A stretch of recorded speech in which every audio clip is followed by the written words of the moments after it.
धर्म धुरंधरं शील राशि शुभाननम वयम बंदा मय बंदाम भीमम वेद नाम काम। हम सबसे पहले उस व्यक्ति को नमस्कार करते हैं, सत नमन करते हैं जिसने अपनी चार औलादों को आप लोगों के लिए, आपके समाज के लिए कुर्बान कर दिया। मेरे से पहले बहुत से बतौले बनाने वाले लोग आए, उनमें से मैं भी एक हूं। मैं केवल 5 मिनट बोलूंगा, लंबा चौड़ा बोलने की कोई आवश्यकता नहीं है। क्यों कि मैं अपने 50 वर्ष के भिक्षु जीवन में ढेर सारे संगठनों को देख रहा हूं। कुकरमुत्तों की तरह, जैसे बरसात में कुकरमुत्ते उपज आते हैं, वैसे ही हर 2 साल 3 साल बाद ढेर सारे कुकरमुत्तों की तरह संगठन निकल आते हैं। लेकिन कोई सामाजिक परिवर्तन की बात करता है, कोई शोषण को दूर करने की बात करता है, कोई कहता है कि हम आग लगा देंगे, कोई कहता है कि हम कुर्बान हो जाएंगे, कोई कहता है कि हम सब कुछ लुटा देंगे। अरे भाइयों, मेरी तरफ मुखातिब हो अल्लाह ताला के मानने वाले लोग, तुम कुछ भी नहीं कर पाओगे। कितने भी संगठन बना लेना, कितने भी आंदोलन चला लेना, कितना भी गाना गवा लेना, वो क्यों कि 4 जो स्तंभ होते हैं, पहले मेरे से पहले बताया था कि कॉन्स्टिट्यूशन में 4 स्तंभ हैं, लेकिन आपके चारों स्तंभ टूटे हुए हैं, टांग तोड़ी दी गई है। कार्यपालिका उनकी है, न्यायपालिका उनकी है, विधायिका उनकी है, पत्रकारिता उनकी है। तुम्हारा झुंझुना है, कुछ भी नहीं है तुम्हारा। जब तक विधायिका नहीं बदलेगी, सदन में तुम्हारे लोग नहीं होंगे, तुम्हारे लोग विधायक नहीं बनेंगे, तब तक कुछ होने वाला नहीं। क्योंकि विधायिका भी कार्यपालिका को बनाती है, आईपीएस आईएएस वो लोग बनाते हैं और डिप्यूट करते हैं, न्यायपालिका से न्याय मिलता है। बाबरी मस्जिद छीन ली गई। करने से पहले मैं बता दूं, सामाजिक मंच हमेशा बिकते आए हैं, बेईमान लोग हमेशा बिकते आए हैं। जिग्नेश दलितों की बात करता था गुजरात में, कांग्रेस से समझौता कर लिया। कन्हैया कुमार बहुत बड़ी तकरीर देता था भोजन महापुरुषों के ऊपर, वो भी बिक गया। रामदास आठम्बले ने दलित पैंथर बनाई, वो भी चला गया। रामराज उदित राज ने प्रसंग का संगठन बनाया, वो भी बीजेपी में चला गया। ये आपको बताएं, ये चंद्रशेखर आजाद ने भीम सेना बनाई, भीम आर्मी। यही बालक राम जी ने उसे जेल से छुड़ाने के लिए बड़े बड़े कार्यक्रम जंत्र मंत्र पर किए। हम लोग जब तक जुड़े हुए थे, जब तक वो सामाजिक संगठन था, और आप लोगों से भी हम जब तक जुड़े रहेंगे, जब तक आपका ये सामाजिक परिवर्तन का संगठन जिंदा रहेगा। लेकिन हर एक आदमी अपना स्वार्थ देखता है। मैं ज्यादा तकरीर न करते हुए, बहुत से लोग कसीदे पढ़ते हैं, मैं जमीन पर काम करता हूं। मैंने एक कॉलेज खोला है जिसमें गरीब बच्चे 1400 बच्चे हैं, मैं जमीन पर काम करता हूं। मैंने लखनऊ में एक गेस्ट हाउस बनाया है, मैं जमीन पर काम करता हूं। लक्ष्मी नगर में एक बुद्ध विहार है, एक नोएडा में बुद्ध विहार है, उसकी भी लड़ाई में लड़ने के लिए गया। ये अब तक पतोले बनाते रहोगे, तुम लड़ाई की बात करते हो, तुम पर एक चाकू नहीं, भंते करुणाकर सत्य हिंसा का पालन करता है। बनते करुणा पर 4 आग्नेयास्त्र, 4 ऑटोमेटिक। क्यों? उसका कारण है या अमीर गरीब हो सकता है, गरीब अमीर हो सकता है, लेकिन ब्राह्मण अछूत नहीं हो सकता, अछूत ब्राह्मण नहीं हो सकता। मुझे खुशी है कि आप यहां पर बैठे हो और कुछ करना चाहते हो। मैं भी एक मेरे से पहले वो चंद्रशेखर जी ढेर सारी उर्दू में कुछ हिंदी में बोल के तकरीर गए थे, शेरो शायरी करके गए थे। मुझे भी एक मजा आ गया कि मैं भी बोल दूं।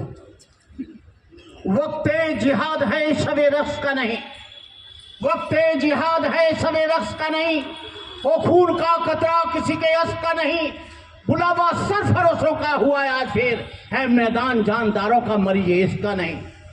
लेकिन गुल छड़ाने की लहर पर जिनसे उम्मीद थी वो भी पत्थर लग गए सीने पे मर जाने के बाद। आज बाबा लोग, सनातन की बात करने वाले लोग आज बेलगाम हो गए, हिंदू राष्ट्र की मांग करते हैं, संविधान को बदलने की बात करते हैं।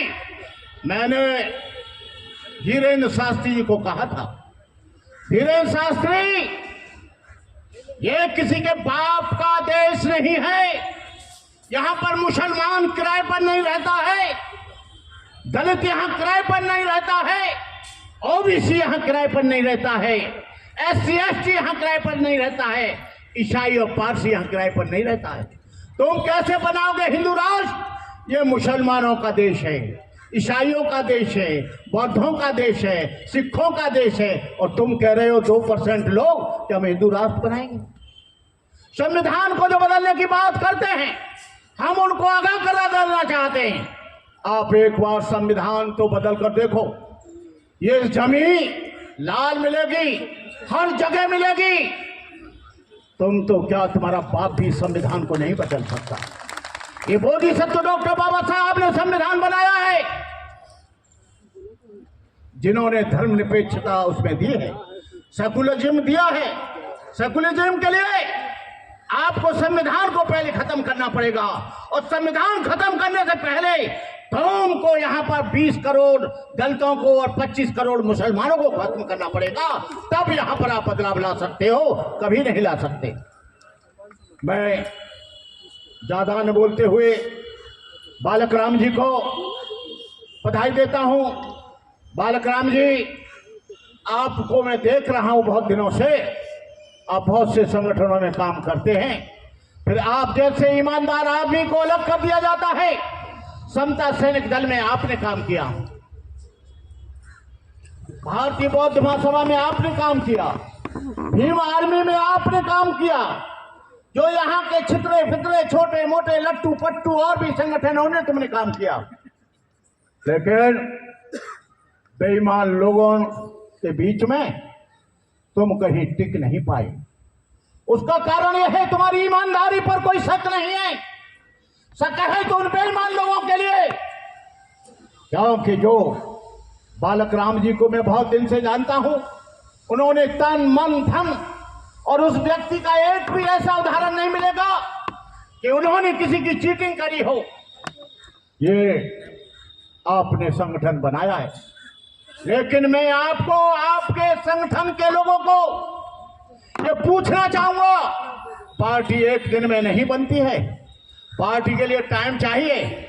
आने वाले समय में 2024 में आप बताओगे, मैं नहीं, आप किस पार्टी को सपोर्ट करोगे? बीएसपी को करोगे? वोट तो आपका है ही है, मैं इसको राजनीतिक मंच नहीं बताता। समाजवादी पार्टी को करोगे, कांग्रेस को करोगे, भारतीय जनता पार्टी को करोगे, कम्युनिस्ट को करोगे, किसको करोगे? जिससे 2024 में तुम्हारी पूरी की पूरी सीटें MP की आ जाएं, प्रधानमंत्री दलित या पिछड़ा या मुसलमान बने, तब हम जानेंगे, तब यहाँ पर परिवर्तन आएगा। राजनीति एक ऐसी चाबी है, वहां से सारे दरवाजे खुलते हैं। आज RSS बैठ गई 100 वर्ष बाद, RSS के लोग आज गांव गांव कथा करा रहे हैं, अंधविश्वास फैला रहे हैं, आडंबर फैला रहे हैं, ढोंग फैला रहे हैं, जातिवाद फैला रहे हैं। जातिवाद का जहर यहाँ पर जबरदस्त है, उस जातिवाद के खून को आपको कुचलना होगा। मैं इन्हीं शब्दों के साथ मैं अपनी बात, जब तक हैं ये चांद सितारे, जब तक है धरती अंबर, भारत ऋणी रहेगा उसका, अमर रहेगा अम्बेडकर। बातों से कोई काम नहीं चलने वाला, मेरे भी भाषण से कोई परिवर्तन नहीं होने वाला।